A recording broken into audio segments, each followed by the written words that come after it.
Hello friends, JPSC most probable question for mains 2026 series में आप सबका स्वागत है। आज क्वेश्चन स्टार्ट करने से पहले आप सब लोगों के लिए दो इंपॉर्टेंट अनाउंसमेंट है। पहला, जेपीएससी मेंस मंथन अब आप सबके लिए 3999 में अवेलेबल है, यानी कि 3999 में, जो कि जिसका पहले प्राइस था 4999, अब 1000 रिड्यूस करके 3999 कर दिया गया है आप सब लोगों के लिए। अब ये जेपीएससी मेंस मंथन में मिलेगा क्या, आप सब समझ लीजिए।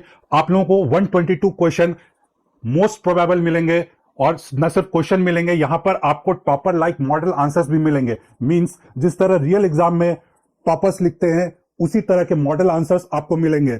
आपको करना कुछ नहीं है, इन 122 क्वेश्चन को पढ़कर चले जाना एग्जाम में, और आप एग्जाम क्रैक कर लोगे इजिली। ये एग्जाम क्रैक कर लोगे इजिली मैं इसलिए कह रहा हूं आप सबसे, क्योंकि फ्रेंड्स मैं आपको बता रहा हूं, जेपीएससी मेंस में आपको 17 क्वेश्चन लिखने होते हैं, और 17 में से 12 से 15 क्वेश्चन आपको यहीं से मिलेंगे देखने को। 12 से 15 क्वेश्चन आपके फाइनल जो आपका स्कोर होगा उसमें काफी जो है आपका वो डिफरेंस क्रिएट कर देगा। आप सोच सकते हैं हर एक प्रेडिक्टेड क्वेश्चन, जो एक प्रेडिक्टेड क्वेश्चन होता है, वो आपका जो आप मॉडल आंसर्स जो मैंने दे रखे हैं उससे अगर आप पढ़ के जाओगे तो आपका +8 to +10 आपका डेफिनेट है। और आप सोच लो what difference it will make अगर आप 12 से 15 क्वेश्चन जो आपके एग्जाम में आ रहा है, आप वो ऑलरेडी जानते हो, उसका आंसर आपने अच्छे से कर रखा है। आप सोच के देख लो फ्रेंड्स, और इसका प्राइस बिल्कुल जस्टिफाइड है। मैं और मेरी टीम ने काफी मेहनत से इसे बनाया है, एक्सटेंसिव रिसर्च करके। ये 122 क्वेश्चन आपके लिए यूं ही नहीं उठाए गए हैं, ये काफी रिसर्च करके उठाए गए हैं आप सबके लिए। और ये आपका सिलेबस प्लस पीवाईक्यू, जो 6 जेपीएससी, जो 7 जेपीएससी, 11 to 13 जेपीएससी और बैकलॉग एग्जामिनेशन में जो आपके आ चुके हैं क्वेश्चंस, आपके मोस्ट इंपॉर्टेंट क्वेश्चन जो इस बार जो आपके हाईलाइटेड थीम से जो आने के चांसेस हैं उनको मिलाकर, प्लस सिलेबस के जो आपके जेपीएससी मेंस का जो सिलेबस है वहां से मिलाकर ये 122 क्वेश्चन लिया गया है। नाउ फ्रेंड्स, आपको जेपीएससी मेंस मंथन में सिर्फ 122 क्वेश्चन के आपके आंसर आपको नहीं मिलेंगे, साथ ही साथ आपको एक टूल किट भी मिलेगा, जो टूल किट में आपके 9 थीम्स के ऊपर आपको वैल्यू एडिशन दिए हुए हैं। यानी इस वैल्यू एडिशन का आपको बेनिफिट कहां मिलेगा, आपको मेंस आंसर राइटिंग में हर एक थीम अगर आप यूज करोगे तो आपको +1 +2 आपको दिला सकता है। इस थीम्स में आपके एनालिटिकल फॉर्मूलाज हो जाएंगे, आपको readymade universal introductions 50 universal introductions आपको मिल रहे हैं, 50 यूनिवर्सल कंक्लूजन मिल रहे हैं, आपको 200 एग्जामिनर कीवर्ड्स मिल रहे हैं। कीवर्ड्स मींस यहां पर आप उसको यूज करोगे तो एग्जामिनर जो जो आपका कॉपी चेक कर रहा है वो मैग्नेट की तरह, चुंबक की तरह आपके आंसर की ओर खींचा चला आएगा, और आपको नंबर जो है वहां पे हर पॉइंट आप इसके डालोगे टूल किट के, आपको +1 +2, यानी आप फाइनल स्कोर देखोगे फ्रेंड्स तो ये 100+ आपका लेकर चला जाएगा। आप प्राइस के बारे में बिल्कुल नहीं सोचिए, आप ये सोचिए कि आपको एग्जाम क्रैक करना है। एनी हाउ इस बार जेपीएससी ने आप सबके लिए ऑलरेडी एक चैलेंज दे रखा है, आपको बहुत ही कम समय दिया गया है सिलेबस कंप्लीट करने को। नाउ फ्रेंड्स, इतने कम समय में सिलेबस कंप्लीट नहीं होगा। ये 122 क्वेश्चन, ये जेपीएससी मेंस मंथन ये इस तरह से डिजाइन किया गया है कि ये 122 क्वेश्चन प्लस टूल किट आप ओनली 6 to 7 डेज में पढ़कर कंप्लीट कर सकते हो और एग्जाम में अच्छा परफॉर्म कर सकते हो। Now friends, coming to the second announcement, JPSC mains boot camp. अब आप समझिए कि ये जेपीएससी मेंस बूट कैंप है क्या। यह 10 से 12 जुलाई का 3 डेज का है आपका यहाँ पर, और ये बिल्कुल फ्री है। Now friends, Sudhir learning network Hazaribagh based institute है। हजारीबाग में जो भी बच्चे हैं यहाँ पर, जो भी मेंस दे रहे हैं, चाहे वो 14 जेपीएससी के दे रहे हो या बैकलॉग जो 2 एग्जामिनेशंस जेपीएससी करवा रही है उसके कैंडिडेट हो, आप हजारीबाग में रहते हो तो आप 10 से 12 जुलाई के बीच में आप मुझसे कभी भी आकर मिल सकते हो, और अपने मेंस में आपके जो भी क्वेरीज हैं, आपके जो भी आपको डाउट्स है, आप मुझसे पूछ सकते हो, और मैं आपको ऑन द स्पॉट वहां पे जो है आपको सॉल्व करके दूंगा। चाहे वो मेंस आंसर राइटिंग में आपको इंट्रोडक्शन लिखने में प्रॉब्लम हो, आपको ये समझ में नहीं आ रहा है कि आपको अपने बॉडी जो आंसर के बॉडी जो पार्ट होता है उसमें आपको क्या प्लेस करना है, वो मैं आपको बहुत अच्छे से समझा दूंगा, और कंक्लूजन किस तरह से करना है, वो सारे के सारे जो प्रॉब्लम्स है आपके, वो मैं आपको वहां पे ऑन द स्पॉट उसका सॉल्यूशन दूंगा। साथ ही फ्रेंड्स, जो हजारीबाग से बाहर के कैंडिडेट्स हैं उनके लिए भी एक स्पेशल अनाउंसमेंट है। आपके लिए रुकने का अरेंजमेंट ये धीरेन्द्र सर करेंगे, आपको रुकने का भी टेंशन नहीं है। एक दिन का स्टे जो है वो मेरे ऊपर है, आप सब निश्चिंत होकर आइए, धीरेन्द्र सर आपके साथ हैं, वो सब संभाल लेंगे। मुझे बस इतना है आप सबसे, आप अपना बेस्ट दे और मेंस क्लियर करके आप इंटरव्यू स्टेज में जाए, और जो इंटरव्यू स्टेज क्लियर करके आप जो होली पीडीएफ होता है जेपीएससी का, उसमें आपका नाम आए, ऐसी मेरी शुभकामना है, और ऐसा मेरा मानना है कि आप जरूर करेंगे। हिस्ट्री सिर्फ तलवार से नहीं लिखी जाती है, कभी कभी पॉलिसीज भी एम्पायर्स को बनाती है या बिगाड़ती है। अकबर और औरंगजेब दोनों शक्तिशाली मुगल बादशाह, दोनों एक्स्ट्रा ऑर्डिनरी मिलिट्री जनरल्स, दोनों ब्रिलियंट एडमिनिस्ट्रेटर, फिर भी एक के नाम के साथ इंटीग्रेशन जुड़ा हुआ है और दूसरे के नाम के साथ फ्रेगमेंटेशन। क्या इस अंतर का कारण उनकी रिलीजियस पॉलिसी थी या फिर राजपूत पॉलिसी, या फिर इससे भी ज्यादा गहरी उनकी पॉलिटिकल स्ट्रैटेजी? आज हम इसी फैक्ट को समझेंगे, मिथ्स के द्वारा नहीं बल्कि फैक्ट्स और हिस्टोरियंस जो बोलते हैं उनका जो मानना है उनके द्वारा, ठीक उसी तरह जैसे जेपीएससी मेंस एग्जामिनर हम लोगों को एक्सपेक्ट करती है आंसर देने के लिए। Now let's begin. आज का क्वेश्चन शुरू करते हैं। क्वेश्चन है हमारा, compare and critically examine the religious and Rajput policies of Akbar and Aurangzeb. आपको यहां पे कंपेयर भी करना है अकबर और औरंगजेब के रिलीजियस और राजपूत पॉलिसीज, साथ ही साथ आपको क्रिटिकली एग्जामिन भी करना है। और जो दूसरा पार्ट है इस क्वेश्चन का, to what extent did these policies strengthen और वीकन द मुगल एम्पायर। तो दूसरा पार्ट है वो आपको यहाँ पे पूछ रहा है कि किस हद तक जो है इनकी जो पॉलिसीज है स्ट्रेंथन की या वीकन की मुगल एम्पायर को। ठीक है, आप देख सकते हो यहाँ पे इंट्रोडक्शन जो है वो यहाँ पे आपका दिया हुआ है। मुगल एम्पायर जो है अकबर के under greatest phase of political consolidation को विटनेस करता है। वहीं आप दूसरी तरफ देखोगे तो औरंगजेब के अंडर में आप देखोगे मैक्सिमम टेरिटोरियल एक्सपेंशन हमें मुगल एम्पायर में औरंगजेब के अंडर देखने को मिलता है। हालांकि इनका जो अप्रोच था आपका राजपूत और इनकी रिलीजियस पॉलिसीज में वो बिल्कुल ही डिफरेंट डायरेक्शन में था। आप यहां पे देख सकते हैं कि सतीश चंद्रा ने यहां पे कहा है कि success of Mughal empire depended largely upon its ability to accommodate India social and religious diversity. ये आपका हिस्टोरियन का जो कोट है ये काफी इंपॉर्टेंट है आपके हिस्ट्री आंसर राइटिंग में। आपको हिस्ट्री में हिस्टोरियन का कोट आपको जरूर देना होगा अगर आपको एक अच्छा एनालिटिकल आंसर लिखना है, क्योंकि हिस्ट्री में एग्जामिनर यही एक्सपेक्ट करता है सारे बच्चे से कि आप खुद के व्यूज ना दो, आप जो हिस्टोरियंस है उनके व्यूज आप अपने आंसर्स में लिखो। नो फ्रेंड्स, ये आप देख सकते हो यहाँ पे डिमांड डिकोडिंग जो आपका दिया हुआ है, क्वेश्चन का डिमांड क्या है वो आपको समझाया गया है। यहाँ पर कीवर्ड्स बॉक्स आप ये देख सकते हो कि कीवर्ड्स बॉक्स में आपको जितने भी टर्म्स दिए हुए हैं इसी के अराउंड जो है आपका वो सारा आंसर रिवॉल्व करेगा। सुलह कुल, दिने इलाही, जिजिया, मनसबदारी, राजपूत अलायंस या मारवाड़ सक्सेशन क्राइसिस या इंपीरियल इंटीग्रेशन, इन्हीं कीवर्ड्स के ऊपर हमारा सारा आंसर रिवॉल्व करेगा। आप देख सकते हैं यहां पे मुगल स्टेबिलिटी फॉर्मूला दिया हुआ है, रिलीजियस एकोमोडेशन। रिलीजियस एकोमोडेशन का मतलब क्या होता है फ्रेंड्स? यहां पर सारे रिलीजन को जो है इक्वली ट्रीट किया जाता है। एलीट कोऑपरेशन, जो नोबल्स वगैरह जो होते हैं उनका cooperation, political legitimacy, administrative integration, जो राजपूत्स को उनके मुगल्स में एडमिनिस्ट्रेशन में जगह मिली थी, वही आप यहां पे देख सकते हो administrative integration equal to strong empire. ये आपका मुगल स्टेबिलिटी फॉर्मूला है। आपके उनके एम्पायर का जो स्टेबिलिटी देखा जाता है वो आपको यहां पे ये फॉर्मूला के तौर पे आपको समझाया गया। आप फॉर्मूला आप समझ लो, आप इस पूरे आंसर्स को डिराइव करते जाओगे। ये मॉडर्न आंसर राइटिंग टेक्निक है फ्रेंड्स, जिसे आपको इंटीग्रेट करना ही होगा आपके आंसर के अंदर। अब आप यहां पे देख सकते हो कि मेन बॉडी जो है हमारा वो शुरू हो चुका है, comparison of religious policies. Now Akbar की जो रिलीजियस पॉलिसी थी वो लार्जली आपके सुलह कुल के ऊपर जो है वो रिवॉल्व करती है। ये सुलह कुल होता क्या है फ्रेंड्स, हम लोग अभी देखेंगे। इनके जो अकबर के जो रिलीजियस पॉलिसी थे उनके मेजर फीचर्स आप देख लीजिए कि पिलग्रिमेज टैक्स जो है 1563 में 1563 में इन्होंने रिमूव किया। जिजिया आपका क्या है वो समझिए, ये नॉन मुस्लिम्स के ऊपर इंपोज किया जाता था स्टेट के द्वारा, और स्टेट जो है उनको क्या देती थी बदले में? Protection of life and property, जिंदगी और उनकी जो प्रॉपर्टी थी उनकी वो सलामती की जो है वो सुरक्षा वो गारंटी देते थे। ये जिजिया जो वो पे करते थे उसके बदले में, ठीक है, ये नॉन मुस्लिम के ऊपर लगाया जाता था। अकबर ने क्या किया, ये जिजिया जो है वो 1564 को इन्होंने एबॉलिश कर दिया।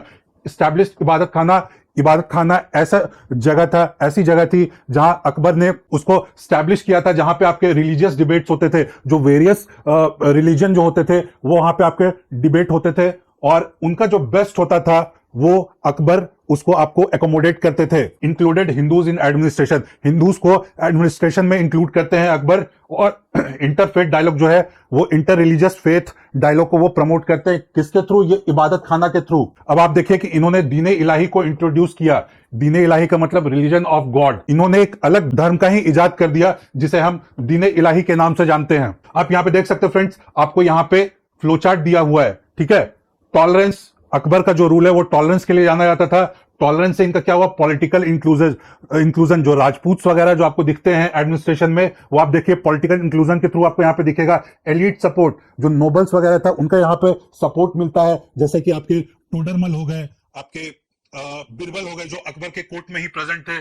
फिर यही सब मिलके जो है आपका फाइनली अल्टीमेटली इंपीरियल कंसोलिडेशन, जो इंपायर का जो आपका कंसोलिडेशन होता है, जो स्टेबिलिटी होता है, वो आपको देखने को मिलता है इन सारे फैक्टर से। यही आपको फ्लोचार्ट के थ्रू समझाया गया है। Now friends, this is value addition. जो फॉर्मूला मैंने आपको दिखाया वो वैल्यू एडिशन है, ये फ्लोचार्ट वैल्यू एडिशन है। ये आपको अपने आंसर में इनकॉर्पोरेट करना है +2 +3 लेने के लिए। ये +2 +3 करते करते आप हर एक आंसर में लास्टली फाइनली +8 to +10 आप हर एक आंसर में अपना इनहैंस कर सकते हो, बाकी किसी और कॉम्पिटिटर के मुकाबले जेपीएससी मेंस मंथन को पढ़कर। नाउ फ्रेंड्स, हम मूव करते हैं। आप देखिए यहां पे अगेन हिस्टोरियन व्यू दिया हुआ है। अबुल फजल जो उस जमाने के हिस्टोरियन है, वो आपको बताते हैं कि सुलह कुल जो है वो आपका बेसिस ऑफ हार्मोनियस गवर्नेंस जो है वो आपको सुलह कुल जो है वो प्रोवाइड करती है। सुलह कुल का लिटरल मीनिंग होता है पीस विथ ऑल, और ये अकबर की कैसी पॉलिसी थी, equal respect for all religions. जैसे आज के डेट में हमारे इंडियन कॉन्स्टिट्यूशन में जो सेक्युलरिज्म जो आई है, आप कह सकते हो कि उसका प्रीकर्सर जो है आपको यहां पे अकबर के रूल में देखने को मिला, respect for all religions. Now friends, अब हम औरंगजेब की रिलीजियस पॉलिसी पे मूव करेंगे। आप देख सकते हैं कि यहां पे उन्होंने मोर ऑर्थोडॉक्स इस्लामिक अप्रोच जो है वो अडॉप्ट किया। इनके जो मेजर फीचर्स थे इनके रिलीजियस पॉलिसी के, वो आप देख सकते हो कि रीइंपोज जिजिया, ठीक है। ये अकबर ने जो जिजिया जो एबॉलिश किया था 1564 में, इन्होंने 1679 में वापस से नॉन मुस्लिम्स के ऊपर जिजिया रीइंपोज कर दिया। इन्होंने एक फतवाए आलमगिरी का जो है वो कंपाइलेशन करवाया। अब ये फतवाए आलमगिरी है क्या, comprehensive compilation of Islamic laws, यानी कि सिविल और क्रिमिनल लॉज जो होते हैं आपके मुगल्स के, वो आपके फतवाए आलमगिरी में इन्होंने कंपोज करवाया। ग्रेटर पैट्रोनेस टू इस्लामिक इंस्टीट्यूशंस, जो हमारे इस्लामिक इंस्टीट्यूशंस थे उस समय में, उनको इन्होंने ज्यादा तरजीह दिया as compare to non Islamic institutions. Certain non Islamic practices पे इन्होंने, जो नॉन इस्लामिक जो प्रैक्टिसेस थे, जो मान्यताएं थे, उन्होंने इस पे रिस्ट्रिक्शन लगा दिया। उसके बाद फिर जो औरंगजेब के साथ मोस्ट जो आपका कंट्रोवर्शियल जो है आपका टेम्पल्स डिमोलिशन इन पॉलिटिकली सेंसिटिव रीजन्स, ये जो आपके टेम्पल डिमोलिशन के जो मोस्ट कंट्रोवर्शियल आपको औरंगजेब के टाइम में देखने को मिलेगा, ये आपको यहां पर देखने को मिलता है औरंगजेब के टाइम में। आप फ्लोचार्ट के थ्रू समझिए फ्रेंड्स। अब औरंगजेब की रिलीजियस पॉलिसी, ये रिलीजियस ऑर्थोडॉक्सी आपको यहां पे दिखेगा, ठीक है। अब इससे क्या होता है, ये क्यों होता है, इस्लामिक लेजिटिमेसी, जो ऑर्थोडॉक्स नॉबल्स थे उसको इंप्रेस करने के लिए औरंगजेब ने ये रिलीजियस ऑर्थोडॉक्सी का जो है वो अपनाया फॉर्मूला। और यहां पे देखो इस्लामिक लेजिटिमेसी पाने के लिए जो है वो करते हैं। अब इससे क्या हुआ, एलियनेशन ऑफ सेक्शंस, जो आपके मराठास थे, जो आपके राजपूत थे, या जो आपके जाट्स थे, वो धीरे धीरे मुगल साम्राज्य से डिसइंटीग्रेट होते गए, खुद को वो लोग एलिनेट करते गए मुगल साम्राज्य से। अब आप देखोगे कि यहां पे उसके बाद एलिनेशन ऑफ सेक्शंस के इससे आपको क्या मिलता है देखने को, पॉलिटिकल रेजिस्टेंस, जो आपको राजपूत, जो आपको मारवाड़ मेवाड़ के साथ जो आपको औरंगजेब का जो आपको देखने को मिलता है कॉन्फ्लिक्ट देखने को मिलता है, या फिर मराठा में जो आपको मराठा स्टेट के साथ जो आपको कॉन्फ्लिक्ट देखने को मिलता है, वो आपको औरंगजेब के टाइम में देखने को मिलेगा, ठीक है। अब आप यहां पे देखिए एक दूसरा हिस्टोरियन जो आपके आते हैं, जादूनाथ सरकार, वो आपके यहां पे उन्होंने दिया है religious policy as important factor behind Mughal decline, ठीक है। ये जादूनाथ सरकार क्या बोलते हैं, औरंगजेब की जो रिलीजियस पॉलिसी थी वो एक इंपॉर्टेंट फैक्टर थी मुगल इंपायर के डिसइंटीग्रेट होने में या डाउनफॉल में। उनको, जादूनाथ सरकार को, ये औरंगजेब की रिलीजियस पॉलिसी बहुत ज्यादा इनको इंपॉर्टेंट लगती है। अब आप देख सकते हैं यहां पर एक कॉम्पेरेटिव मैट्रिक्स दिया हुआ रिलीजियस पॉलिसी का, जो कि आपको क्वेश्चन का डिमांड है, कंपेयर एंड क्रिटिकली एग्जामिन, ठीक है।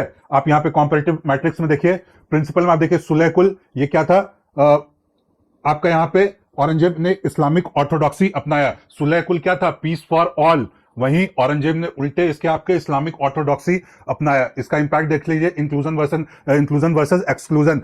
अकबर का जो आपका था रिलीजियस पॉलिसी वो इंक्लूजन का था और औरंगजेब का जो था वो एक्सक्लूजन का था। आप जिजिया देखिए, इन्होंने एबॉलिश किया, औरंगजेब ने वापस से उसको रीइंपोज कर दिया। Goodwill versus resentment. तीसरा आप रिलीजियस आउटलुक देखिए, अकबर का लिबरल था, वहीं औरंगजेब काफी कंजर्वेटिव थे। ठीक है, अब आप यहां पे नॉन मुस्लिम पार्टिसिपेशन देखिए कि जैसे राजपूत को एडमिनिस्ट्रेशन में अकबर ने इंकरेज किया, वहीं औरंगजेब ने ऐसा नहीं है कि उनको अपने एडमिनिस्ट्रेशन में जगह नहीं दिया, बट कंटिन्यूड बट स्ट्रेंड। ठीक है, जिस तरह से अकबर ने प्रमोट किया उस तरह से औरंगजेब ने नहीं किया। बस यही डिफरेंस है आपका, broad base versus narrower support. ठीक है, जब आप अपने एडमिनिस्ट्रेशन में कम राजपूत को कीजिएगा इन्वॉल्व, तो जाहिर सा बात है जो आपको जो सपोर्ट मिलेगा राजपूत के तरफ से वो आपको कम मिलेगा as compare to Akbar's time. वहीं पे आपको बताया गया broad base versus narrow support. Political result जब आप देखोगे तो अकबर का जो है वो स्टेबिलिटी का फेज था और औरंगजेब का जो है वो ग्रोइंग अपोजिशन, चाहे आप राजपूत की बात करो या आप मराठास की बात करो। Now moving to next part, आप देख सकते हैं रिलीजियस पॉलिसीज की हो गई, अब हम राजपूत पॉलिसीज के ऊपर जाएंगे। आप देख सकते हैं अकबर की जो राजपूत पॉलिसी थी उसके मेजर फीचर्स आपको यहां पर शो किया गया है। मैट्रिमोनियल अलायंसेस, अकबर जो है वो विवाह का संबंध जो है वो राजपूतों से स्थापित करते थे। आपको यहां पर हिस्ट्री में आप जब जाओगे तो जोधाबाई का जो है वो काफी प्रोमिनेंट जो है आपका वो दिखाया जाता है यहां पर अकबर के समय में। हाई मनसब्स, नाउ ये मनसब्स क्या था, इनका मिलिट्री सिस्टम का रैंकिंग क्राइटेरिया था। ठीक है, जिनके पास जितना ज्यादा मनसब्स, जितना हाई मनसब्स, वो उतना ज्यादा पावरफुल। राजपूत को इन्होंने काफी हाई मनसब्स दिए अकबर ने। Respect for local autonomy, now friends Rajput के लोकल मैटर्स में अकबर ने कम ही दखल अंदाजी दिया था। वही आपको यहां पे बताया गया है, रिस्पेक्ट फॉर लोकल ऑटोनॉमी और इंटीग्रेशन इनटू एडमिनिस्ट्रेशन। जो राजपूत को एडमिनिस्ट्रेशन में लेकर आए अकबर ने, वही है आपका यहां पर ये पॉइंट, इंटीग्रेशन इनटू एडमिनिस्ट्रेशन। आप एग्जांपल के तौर पर यहां पे देख सकते हैं राजा मान सिंह, भगवान दास और Todarmal. Now friends we move now to formula. आप फॉर्मूला देखिए, अकबर का जो आपका ये था alliance plus trust plus power sharing equal to Rajput loyalty. Akbar ने राजपूत लॉयल्टी कैसे गेन किया, इस तरह से। ये फ्रेंड्स आपका मेंस आंसर राइटिंग का इनरिचमेंट है आपका, और कुछ नहीं है। आप जितना अपने आंसर्स में फॉर्मूलाज को इंकॉर्पोरेट करोगे, फ्लो चार्ट्स को, मैप्स को, उतने ज्यादा आपके आंसर इनरिच होते जाएंगे और आपको हर जगह +1 +2 आपको मिलते जाएगा। फिर वो आपका हिस्टोरियन का भी, ये जो हिस्टोरियन का जो कोट है वो भी आपका आंसर इनरिचमेंट का एक पार्ट है। अगेन आप देखिए यहां पे एक हिस्टोरियन का व्यू दिया हुआ है जो कि वीए स्मिथ, जो हमारे ओरिएंटलिस्ट जो होते हैं, ओरिएंटलिस्ट हिस्टोरियन जो होते हैं, ओरिएंटलिस्ट हिस्टोरियन और कुछ नहीं आपका, जो ब्रिटिश हिस्टोरियंस जो होते हैं, ठीक है, जो यूरोपियन ओरिजिन के होते हैं, उनको कहा जाता है। आप देखिए वीए स्मिथ ने यहां पे अकबर के राजपूत पॉलिसी को एक मास्टरपीस ऑफ मुगल डिप्लोमेसी करार दिया है यहां पर। अब आप देखिए फ्रेंड्स, औरंगजेब के राजपूत पॉलिसी, जहां अकबर का राजपूत पॉलिसी उनके साथ काफी कोऑर्डिनेशन वाला था, वहां पे आप देखिए औरंगजेब का जो है वो कन्फ्रंटेशन वाला आपको यहां पे दिखेगा। ठीक है, conflict after death of Jaswant Singh. Jaswant Singh जो है आपके मारवाड़ के राजा होते हैं, इनकी डेथ के बाद औरंगजेब ने सवाल खड़ा कर दिया इनके सक्सेशन इनफैंट है जो अजीत सिंह जो थे, वो वहां पे उनको डिलेजिटिमेट जो आपको बोलते हैं कि गद्दी पर बैठना, वो उनको करार दे दिया। और इस वजह से आपको देखेंगे यहाँ पे मारवाड़ में आपको वहां पे कॉन्फ्लिक्ट दिखेगा औरंगजेब का। उसके बाद फिर आप देख सकते हो मेवाड़। अब मेवाड़ के साथ भी औरंगजेब का रिश्ता कुछ अच्छा नहीं रहा। ये आपका सक्सेशन कॉन्फ्लिक्ट में मारवाड़ के साथ मेवाड़ ने मारवाड़ को सपोर्ट कर दिया, इस वजह से औरंगजेब की इनके साथ भी नहीं बनती है। अब आप देखिए यहाँ पे कि इन सब के वजह से मिलिट्री कन्फ्रंटेशंस जो है वो होते हैं औरंगजेब और राजपूत के बीच में। अगेन आपको यहाँ पे फ्लो चार्ट दिया हुआ है, आप देखिए यहाँ पे Marwar crisis results into Rajput resistance. Rajput resistance जब आपका होता है यहाँ पे, ये क्या आपका लॉस ऑफ ट्रस्ट है। अकबर में आप ध्यान से याद कीजिए, वहां पे आपको फॉर्मूला में ट्रस्ट दिया हुआ था। जो ट्रस्ट जो था राजपूत रूलर्स में अकबर के लिए, वो आपको यहां पे दिखने को नहीं मिलेगा। यहां पे लॉस ऑफ ट्रस्ट है। यहां पे now loss of trust results into imperial weakness. जो अकबर के समय में ट्रस्ट जो आपको इंपीरियल स्टेबिलिटी दिलाती है, वो औरंगजेब के समय में आपको यहां पर वीकनेस, आपको यहां पे इंपीरियल वीकनेस आपको यहां पर शो हो रहा है। अब आप हिस्टोरियन के व्यू को समझिए। सतीश चंद्र ने आर्ग्यू किया है कि राजपूत हॉस्टिलिटी जो है वो आपके मुगल साम्राज्य का जो है फाउंडेशन को कमजोर करके रख दिया। ये आपके सतीश चंद्रा जो है वो आपको ऐसा बता रहे हैं। यहां पे अगेन फ्रेंड्स आप देख लीजिए, एक कॉम्पैरेटिव मैट्रिक्स दिया हुआ है राजपूत पॉलिसी का। पीछे आपको रिलीजियस पॉलिसी के बीच में कंपैरिजन आपको दिया गया था, यहां पर आपको राजपूत पॉलिसी के बीच में दिया हुआ है। आप देख सकते हैं अकबर का क्या था, कोऑपरेशन, औरंगजेब का कन्फ्रंटेशन। ठीक है, मैट्रिमोनियल अलायंस, यस, जो अभी मैंने आपको जोधा भाई का एग्जांपल दिया। औरंगजेब के समय में आप देख लीजिए कि ऐसी कोई पॉलिसी उनके तरफ से नहीं थी उनके टाइम पे। पॉलिटिकल आउटकम में आप देख लीजिए कि उनके लॉयल साथी थे, लॉयल वफादार साथी थे। आपको यहां पर आपको वो रेजिस्टेंस में आपको बदलते हुए दिखेगा। कन्फ्रंटेशन ज्यादा हो रहा था औरंगजेब के समय में। इंपैक्ट ऑन एम्पायर, जो राजपूत के साथ जो आपके रिलेशंस थे मुगल एम्पायर के, वो अकबर के समय में आपके काफी मजबूत थे, वहीं आपको औरंगजेब के समय में ये कमजोर देखने को मिलेगा। नाउ फ्रेंड्स, आप देखिए यहां पर कि अकबर के पॉलिसी ने कैसे एम्पायर को स्ट्रेंथन किए। ठीक है, पॉलिटिकल इंटीग्रेशन में आप देख लीजिए कि एक मल्टी एथनिक रूलिंग क्लास को जो है उन्होंने क्रिएट किया। ठीक है, रिबेलियन के जो चांसेस है वो रिड्यूस कर दिए। जब आप सारे धर्म को, जब आप सारे सोसाइटी के सेक्शंस को जब आप लेकर चलोगे तो आपको यहां पे रिबेलियन देखने को ही कहां मिलेगा। अकबर इस चीज के मास्टर थे और उन्होंने ये डिप्लोमेसी, जो आपका पॉलिटिकल डिप्लोमेसी है, उसको इन्होंने बखूबी निभाया। और आप यहां पे देख सकते हो कि इनहैंस लेजिटिमेसी, जो रूल था, जो मैंने आपको बताया अभी कि कई बार एम्पायर जो है वो तलवार के बल पर नहीं चलती है, असली राजा वही होता है जो जनता के दिलों को जीतता है। यही आपको यहां पर बताया गया है और कुछ नहीं है यहां पर। नाउ फ्रेंड्स, एडमिनिस्ट्रेटिव स्ट्रेंथ में आप देखिए राजपूत जो है इनके अंडर, अकबर के अंडर में रिलायबल गवर्नर और जनरल बनते हैं। स्ट्रेंथन मनसबदारी सिस्टम, मनसबदारी सिस्टम मैंने अभी आपको थोड़ी देर पहले बताया था, वो जितने हायर रैंक्स होते थे उतना हायर मनसब होता था और उतने ज्यादा उनके पावर होते थे। तो यहां पर आपको मनसबदारी सिस्टम जो है वो राजपूत ने काफी स्ट्रेंथन कर दिया। यहां पे टेरिटोरियल एक्सपेंशन, जो अकबर के जो आपके एलिस थे, जो राजपूत एलिस थे, उन्होंने काफी मदद किया आपके टेरिटोरियल एक्सपेंशन में, वही आपको यहां पर बताया गया है। अब नाउ फ्रेंड्स, अगेन आप इसका अकबर का फॉर्मूला आप देखिए, tolerance plus inclusion plus Rajput alliance equal to imperial consolidation. ये फॉर्मूला आपको अपने आंसर में मेंशन करना है, लिखना है। यही सब आपको +1 से +2 आपको आंसर में करवाएगा। नाउ फ्रेंड्स, आप देख सकते हैं यहां पर कि औरंगजेब की पॉलिसी ने कैसे एम्पायर को कमजोर किया। ये आपको यहां पे बताया हुआ है, एलियनेशन ऑफ पावरफुल ग्रुप्स। जो एक पावरफुल ग्रुप जो था, तबका जो था,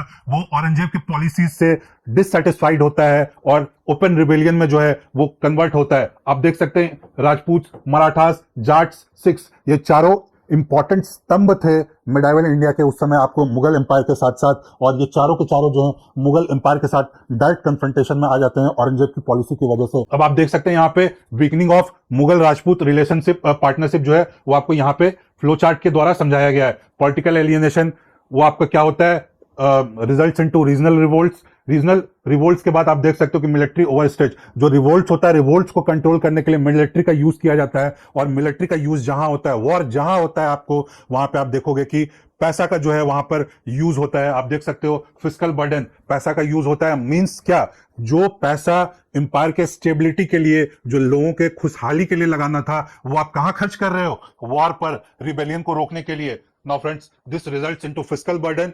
और आप देख सकते हो कि ये फिस्कल बर्डन धीरे धीरे क्या होता है, इंपीरियल डिक्लाइन। किसी भी साम्राज्य का जो डाउनफॉल होता है वो आपका यहीं से शुरू होता है। इकोनॉमी आप किसी का बर्बाद कर दीजिए, किसी भी स्टेट का, वो स्टेट वहीं बर्बाद हो गया आपका। यही आपको इस फ्लोचार्ट के द्वारा आपको समझाया गया है। Now friends, moving to the next part, आप देख सकते हैं एडमिनिस्ट्रेटिव एंड फाइनेंशियल क्राइसिस। ठीक है, डेक्कन का जो आपका उनका अल्सर था, ठीक है, जो हिस्टोरियंस जो बोलते हैं कि औरंगजेब का अल्सर जो था वो डेक्कन था। ठीक है, और यही डेक्कन अल्सर ने मुगल एम्पायर को बर्बाद कर दिया। ये हिस्टोरियंस ने कहा है आपको, आप देख सकते हैं कंटिन्यूअस वॉरफेयर इन डेक्कन। ठीक है, जागीरदारी मनसबदारी क्राइसिस, ये भी हम आगे समझेंगे कि ये है क्या। राइजिंग मिलिट्री एक्सपेंडिचर, अभी मैंने आपको समझाया थोड़ी देर पहले कि जब जब आपका रिबेलियन बढ़ेगा, रेजिस्टेंस बढ़ेगा, तो वहां पर आपके वॉर्स फाउट होंगे, और जब आपके वॉर्स लड़े जाएंगे उस रिबेलियन को कंट्रोल करने के लिए, तो आपका खजाना खाली होगा। ठीक है फ्रेंड, अब आप देख सकते हैं यहाँ पे औरंगजेब का जो फॉर्मूला है ये आपको दिखाया गया है। Orthodoxy plus Rajput conflict plus Deccan wars equal to imperial strain. ठीक है, वहां पे अकबर के समय में आपको इंपेरियल स्टेबिलिटी देखने को मिला था, यहां पर आपको इंपेरियल स्ट्रेन देखने को मिलेगा। ये फॉर्मूलाज काफी इंपॉर्टेंट है, फ्लोचार्ट जो मैं आपको बता रहा हूं, दिखा रहा हूं, इसीलिए मैं बोल रहा हूं कि इस तरह का मटेरियल जो आपको जेपीएससी मेंस मंथन में दिया जा रहा है ये आपको नहीं मिलेगा। इसको आप अच्छे से देखिए, समझिए, और अपने एग्जाम में आप इसको अच्छे से इनकॉर्पोरेट करके आइए, आपका एग्जाम गारंटीड है निकलेगा। नाउ फ्रेंड्स, आपको जो क्वेश्चन का क्रिटिकल एग्जामिनेशन जो है वो आपसे पूछ रहा था, आप देख सकते हैं वो यहां पे किया हुआ है। क्या अकबर पूरी तरह से सक्सेसफुल थे? नहीं, उनके भी कुछ लिमिटेशंस थे। आप देख सकते हैं क्या लिमिटेशन थे। दीने इलाही अट्रैक्टेड वेरी फ्यू फॉलोअर्स। जो आपके दीने इलाही, जो उन्होंने एक अलग धर्म जो स्थापित किया था, उसके फॉलोअर्स जो है वो आपको ना के बराबर देखने को मिलेंगे। एक प्रोमिनेंट फिगर में बस आपको एक बिरबल का ही नाम आपको दिखेगा, जिन्होंने दीने इलाही का जो है जिन्होंने दीने इलाही को एक्सेप्ट किया। अपोजिशन फ्रॉम ऑर्थोडॉक्स उलेमा, ठीक है। आपके अकबर जो थे वो काफी लिबरल व्यूज के थे, तो जाहिर सा बात है यहाँ पे ऑर्थोडॉक्स जो उलेमा, जो मौलवी जो होंगे, उनको यहाँ पे अकबर को सपोर्ट नहीं मिलेगा, ठीक है। Integration remained largely elite centric. जो अभी मैंने आपको बताया कि एक लौते बिरबल ही थे जो जिन्होंने दीने इलाही को एक्सेप्ट किया, ठीक है। तो यहां पे वही आपको बताया गया है कि एलिट सेंट्रिक, मतलब जो नोबल्स, हाई पेड नोबल्स जो थे, वही सिर्फ अपने आप को एसोसिएट कर पाते थे इन सबसे। बट फिर भी इनकी जो पॉलिसी है वो लॉन्ग टर्म पॉलिटिकल स्टेबिलिटी स्थापित करने में इनको मदद करती है। मुगल एम्पायर इनके पॉलिसीज की वजह से काफी हद तक जो है वो पॉलिटिकल स्टेबल होता था। फ्रेंड्स, अगर हम औरंगजेब की बात करेंगे तो क्या औरंगजेब की रिलीजियस और राजपूत पॉलिसी जो थी वो एलोन रिस्पॉन्सिबल थी मुगल डिक्लाइन के लिए? ऐसा बिल्कुल भी नहीं है। जो मॉडर्न हिस्टोरियंस जो हैं वो ऐसे कोई बहुत ही सिंपलिस्टिक एक्सप्लेनेशन को स्क्वायरली रिजेक्ट करते हैं। उन्होंने जो दूसरे फैक्टर्स को जो है वो गिनाया, जागीरदारी क्राइसिस को वो लोग सबसे ऊपर रखते हैं। अब नाउ फ्रेंड्स, ये जागीरदारी क्राइसिस है क्या? आप मिडाइवल इंडिया में आप जब भी जाओगे तो आप देख सकते हो कि आपके जेपीएससी प्रीलिम्स में विजयनगर के बारे में आपसे पूछा गया था, अमर नायका सिस्टम। तो फ्रेंड्स, अमर नायका सिस्टम और ये लगभग सेम है। आपके जागीरदारी में क्या, आपको कैश के बदले में आपको लैंड्स दी जाती थी मिलिट्री को मेंटेन करने के लिए। वही है आपका यहाँ पे जागीरदारी, ठीक है। जागीरदारी क्राइसिस में क्या हुआ? जागीर जो थे वो सिग्निफिकेंटली राइज कर गए, बट प्रोडक्टिव जागीर जो थे, जिनको लैंड तो दिया जाता था, बट जब उनको जरूरत होती थी, एम्पायर को जरूरत होती थी उन जागीर्स की, तो वो साथ में नहीं आते थे। वही आपको यहां पे बताया गया, प्रोडक्टिव जागीर्स की जो है वो कमी हो जाती है इस समय में। और ये एक सबसे बड़ा, जो बहुत बड़ा फैक्टर जो होता है वो ये उभर कर आता है जागीरदारी क्राइसिस, ठीक है। एडमिनिस्ट्रेटिव ओवर एक्सपेंशन, जो दक्कन का जो अल्सर था औरंगजेब को, वो एडमिनिस्ट्रेटिव एक्सपेंशन वो ले डूबता है। और फ्रेंड्स, आप फिस्कल एग्जॉशन देख सकते हैं, ये एडमिनिस्ट्रेटिव ओवर एक्सपेंशन होता है। कंटिन्यूअस वॉर्स होते हैं, रिबेलियंस होते हैं, तो आपको यहाँ पे फिस्कल एग्जॉशन देखने को मिलेगा। और यहाँ पे आपको देख सकते हो एक और रीजन, जो डक्कन कैंपेन्स जो मैंने अभी आपको बताया, डक्कन अल्सर्स, वो आपको यहाँ पे दिया हुआ है। Rise of regional states such as Maratha empire, ठीक है। ये मराठा एम्पायर जैसे स्टेट जो खड़े होके आए, राइज ऑफ रीजनल स्टेट्स, इस वजह से भी मुगल डिसइंटीग्रेशन की ओर काफी रैपिडली प्रोग्रेस करता है। अब आप देख सकते हैं कि एक हिस्टोरियन है हमारे अतहर अली, जो कि बताते हैं कि स्ट्रक्चरल वीकनेस जो है वो इक्वली इंपॉर्टेंट था as religious policies adopted by Aurangzeb.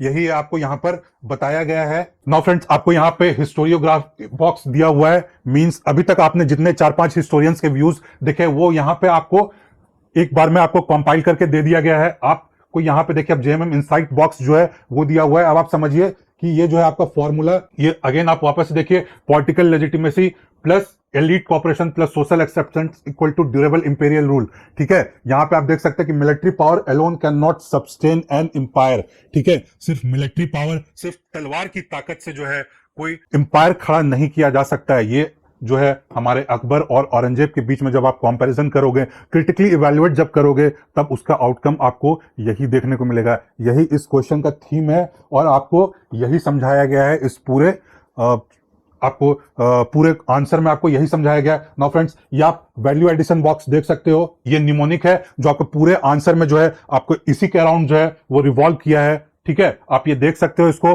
और अपने आंसर्स में जो है इसको इनकॉर्पोरेट कर सकते हो। अब आप देखो कि यहाँ पे एक जो है कंक्लूजन, जो क्वेश्चन का जो डिमांड है उसके हिसाब से जो है आपको कंक्लूजन यहाँ पे दिया गया है। इसी तरह से फ्रेंड्स, सारे के सारे क्वेश्चन के आंसर्स जो है आपको टॉपर लेवल के मिलेंगे। आपको जेपीएससी मेंस मंथन में आपको करना कुछ नहीं है, इसको बस पढ़ जाना है अच्छे से और अपने एग्जाम में जाके प्रोड्यूस कर देना है। आपका मेंस एग्जाम कोई नहीं रोक रहा है। All the best.